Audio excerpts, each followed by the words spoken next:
When did fixing something become a confession of failure? Think about that for a second.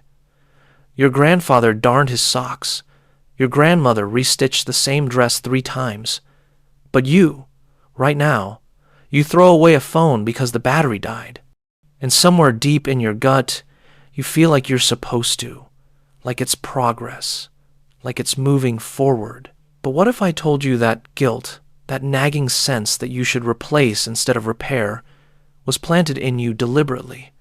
What if the very idea that fixing things is somehow beneath you, somehow backward, was engineered into your brain by men in boardrooms 70 years ago? Men who understood that a customer who repairs is a customer who doesn't buy, and a customer who doesn't buy is a customer they can't control. This isn't about nostalgia. This isn't some romantic fantasy about the good old days. This is about the exact moment in American history when corporations realized they had a problem. The problem was simple. They had created products that lasted too long. The refrigerator your great-grandmother bought in 1945 still worked in 1965. The washing machine hummed along for decades. And that was a disaster. Not for the customer, for the men who sold the machines, because a refrigerator that never breaks is a refrigerator you never replace, and they needed you to replace it. They needed you hungry. They needed you dissatisfied. They needed you to believe in your bones that the old thing, the working thing, was garbage. So they created a new religion, and they called it consumerism. Let's go back. Let's go back to the exact moment when the world broke. 1929. The stock market collapsed. Banks failed overnight. Fortunes evaporated. Men in expensive suits threw themselves out of windows in Manhattan because the numbers on paper told them their lives were over. But here's what most people don't understand about the Great Depression. It wasn't just about money disappearing. It was about a fundamental shift in how America produced and consumed goods. Before the crash, American manufacturing had gotten very, very good at making things. Too good. Factories could churn out steel, textiles, automobiles faster than anyone could buy them. Supply outpaced demand. Warehouses filled with unsold inventory. And when people stopped buying, the whole system seized up like an engine without oil. The New Deal tried to fix it. Roosevelt's programs put people back to work. The government built dams, bridges, roads. But the real fix, the permanent fix, came from something darker. It came from a realization that trickled through the minds of industrialists and economists, in quiet meetings, in private clubs, in the kind of rooms where decisions get made that shape the lives of millions. The realization was this. The problem wasn't that people didn't have money. The problem was that people didn't need to buy anything. They already had enough. Their clothes still fit. Their furniture still stood. Their tools still worked. And as long as products were built to last, the economy would always hit this same wall. So they had to make products that didn't last. And more importantly, they had to make you believe that longevity was the enemy of progress. Enter Bernard London, 1932. An otherwise forgettable real estate broker who wrote a pamphlet that would become the gospel of 20th century capitalism. He called it Ending the Depression Through Planned Obsolescence. The title told you everything you needed to know. London's thesis was simple. Make products that expire. Engineer them to fail. Build into the very DNA of a product a lifespan, a countdown timer, a death clock. And when that clock hit 0, the customer would have no choice but to buy again. He even suggested making it illegal to use products past their planned obsolescence date. Imagine that. Imagine a world where your toaster stops working after 5 years, not because it broke, but because the government said it had to. London believed this was the cure for economic stagnation, forced consumption, mandatory waste. It was insane. It was dystopian, and it almost worked. The term itself, planned obsolescence became a whisper among engineers, a quiet directive from management. Make it good enough to sell, but not good enough to last. Find the threshold. Find the exact moment where quality meets disposability.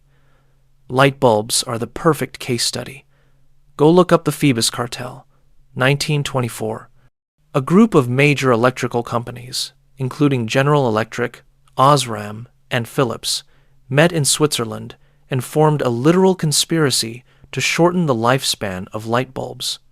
Before the cartel, bulbs could last 2,500 hours or more. After the agreement, they standardized the lifespan to 1,000 hours. They didn't make worse bulbs by accident. They engineered failure. They weaponized entropy. And if any manufacturer broke the agreement and made a longer-lasting bulb, they faced massive fines. This wasn't capitalism. This was a coordinated attack on durability itself. But planned obsolescence alone wasn't enough, because even if your product breaks, the customer might just fix it. Your grandmother didn't throw away a torn dress. She got out the needle and thread. Your grandfather didn't junk a car with a bad carburetor. He rebuilt it in the driveway on a Sunday afternoon. Repair was embedded in the culture. Fixing things wasn't just practical. It was a point of pride. It was thrift, resourcefulness, self-reliance, all the values that the Great Depression had burned into the American psyche. So the corporations faced a second problem. They had to kill the repair instinct. They had to make you ashamed of fixing. They had to associate mending with poverty, with failure, with being left behind. This is where the advertising industry became the weapon. Post-World War II, America was flush with cash. The war economy had ended the Depression. Soldiers came home. Factories that built tanks and bombers retooled to build cars and appliances. The suburbs exploded, and advertisers saw an opportunity. They didn't just sell products, they sold a lifestyle. They sold the idea that you could buy your way into a better version of yourself. That new car wasn't just transportation, it was status. That new refrigerator wasn't just a box that kept food cold. It was a symbol that you had made it, that you were modern, that you were successful, and anything old, anything repaired, anything mended, was a billboard announcing that you were poor, that you were stuck, that you hadn't moved up. Victor Lebeau, 1955. An economist and retail analyst who wrote an essay in the Journal of Retailing that laid out the endgame. He wrote, and I'm paraphrasing because I want you to hear this in plain English, that the American economy requires that we make consumption our way of life, that we convert the buying and use of goods into rituals, that we seek our spiritual satisfaction and our ego gratification in consumption. He argued that we need things consumed, burned up, worn out, replaced, and discarded at an ever-increasing rate. Read that again in your head. Burned up, worn out, replaced, discarded. This wasn't economic theory. This was a manifesto for civilizational addiction. Lebeau understood that you can't just make people buy things once. You have to make them buy things forever. You have to turn consumption into identity. And it worked. By the 1960s, the mending mindset was dead. Or at least, it was dying. Sewing machines gathered dust in closets. Shoe repair shops closed down. The neighborhood handyman who could fix anything became a relic. If something broke, you didn't even consider fixing it. You checked your bank account and bought a new one. And if you couldn't afford a new one, you financed it. Credit cards became ubiquitous. Installment plans made everything accessible. The system had figured out how to keep you buying even when you didn't have money.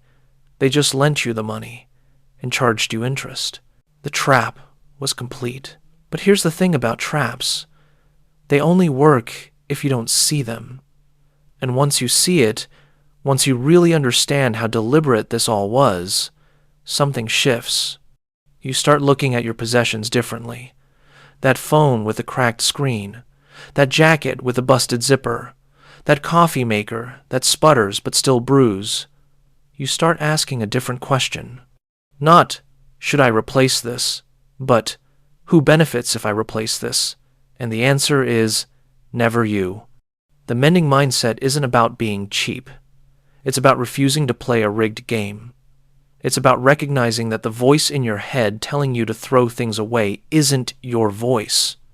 It's the voice of 100 years of advertising, of engineered obsolescence, of a system that needs you to be wasteful to survive. And when you mend something, when you repair instead of replace, you're not just saving money. You're committing an act of rebellion. You're telling the system that you see through it, that you won't be manipulated, that your satisfaction doesn't come from a shopping cart. There's a term in psychology called hedonic adaptation. It means that no matter what you buy, no matter how much pleasure it gives you in the moment, you adapt to it. The new car becomes just a car. The new phone becomes just a phone. The thrill fades, and the advertisers know this. They count on it. Because once the thrill fades, you need a new thrill. You need a new purchase. The cycle continues. But mending breaks the cycle.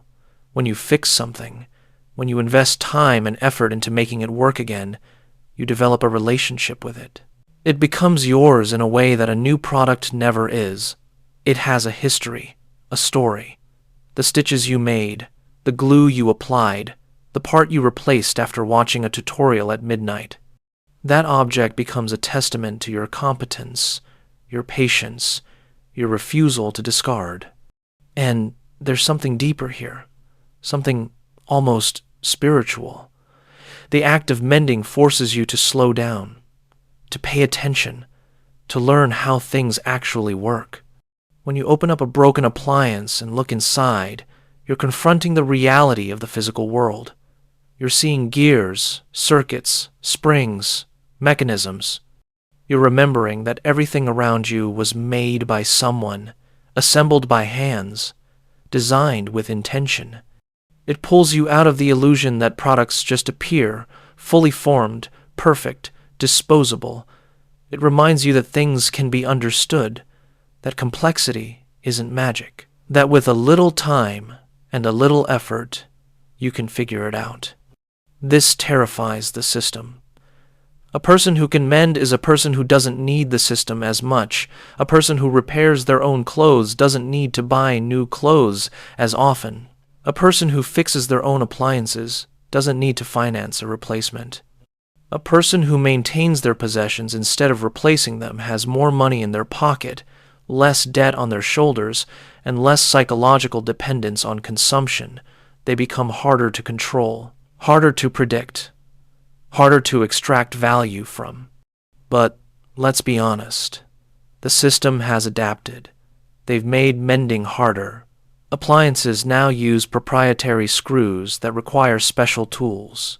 Electronics are glued shut instead of screwed together. Software locks prevent third-party repairs.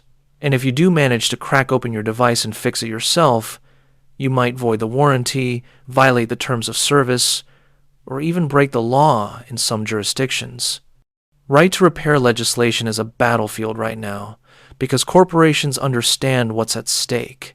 If you can repair your own tractor, your own phone, your own laptop, you don't need them, and they can't allow that. John Deere is a perfect example. Farmers used to fix their own tractors. It was part of the job.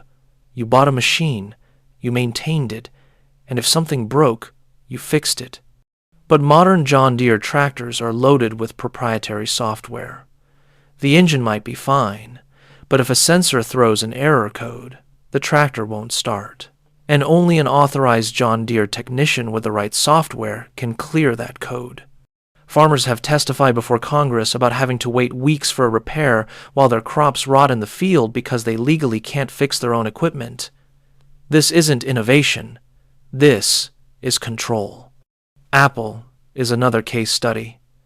Their devices are engineering marvels, beautiful, powerful, seamless, and almost impossible to repair. They use pentalobe screws. They glue batteries into the chassis. They serialize components so that even if you swap in a genuine Apple part from another device, the phone will throw errors. Independent repair shops have been sued into oblivion. And Apple argues that this is all for your benefit, for security, for quality control, for the environment, somehow. But the math is simple. If you can't repair it, you have to replace it. And they control the replacement. The environmental cost of this is staggering. E-waste is the fastest growing waste stream on the planet. Millions of tons of electronics are discarded every year. Phones, laptops, tablets, appliances.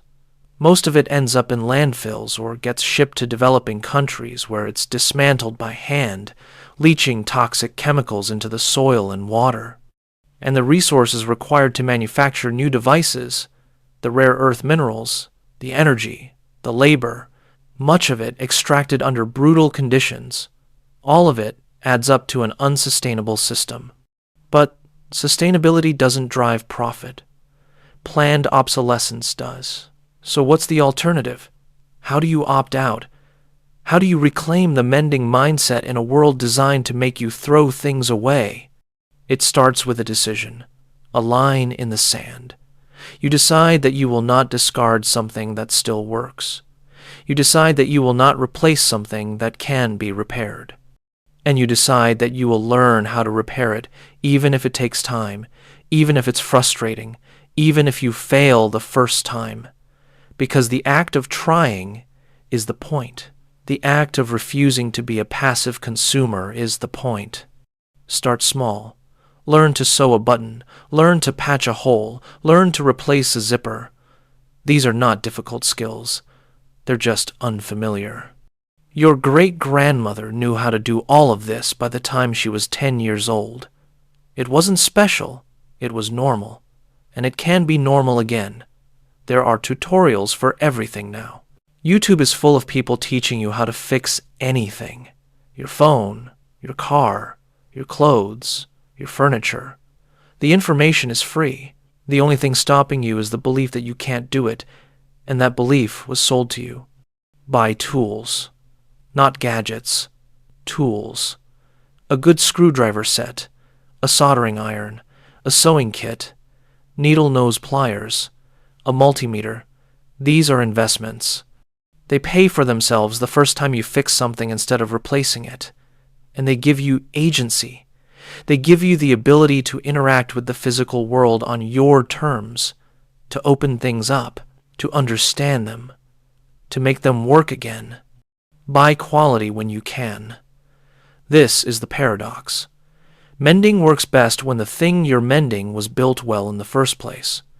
A cheap fast fashion shirt will fall apart no matter how many times you stitch it, but a well-made garment, something with real fabric and real stitching, can last decades if you care for it. The same goes for tools, for furniture, for appliances. Yes, quality costs more up front, but it costs less over time because you're not replacing it every 2 years. You're repairing it once and using it forever. Reject the upgrade cycle. This is the hardest part. Because the upgrade cycle is designed to be seductive. The new model is faster, shinier, better. And maybe it is. But your old model still works. And unless the new model offers something you genuinely need, something that will materially improve your life, then the upgrade is just consumption for consumption's sake. It's the hedonic treadmill. It's the trap. And you can step off. Find community. This is less lonely when you're not doing it alone. There are repair cafes popping up in cities around the world. Places where people bring broken things and volunteers help fix them. There are online forums where people troubleshoot problems together. There are local tool libraries where you can borrow equipment you don't own. The mending mindset isn't just individual. It's collective. It's about rebuilding a culture of repair, of skill sharing, of mutual aid. It's about remembering that we don't have to do this alone. And finally, recognize what you're really doing. You're not just fixing a toaster. You're reclaiming your autonomy. You're rejecting a system that wants you dependent, desperate, and in debt. You're choosing to be competent instead of compliant. And that choice, multiplied across millions of people, could change everything. Because an economy built on endless consumption is an economy built on a foundation of sand. It requires infinite growth on a finite planet. It requires people to keep buying things they don't need with money they don't have. And eventually, that system collapses, not because of some revolution, but because it runs out of people willing to play along. The mending mindset is the quiet refusal. It's the decision to say, no, I won't throw this away. I'll fix it. I'll make it last. I'll take care of it. And in a world that profits from your wastefulness, that's a radical act. It's resistance. It's freedom. It's the oldest form of self-reliance, dressed up as something new because we forgot it was ever normal. Your grandfather knew this. Your grandmother knew this. And somewhere deep down, so do you. The system just convinced you to forget. But memory is a muscle, and you can rebuild it, one repair at a time, one mended seam, one replaced battery, one refused purchase, until the trap doesn't work anymore, until you're not a consumer. You're just a person who takes care of their things, and that, more than anything, is what they're afraid of.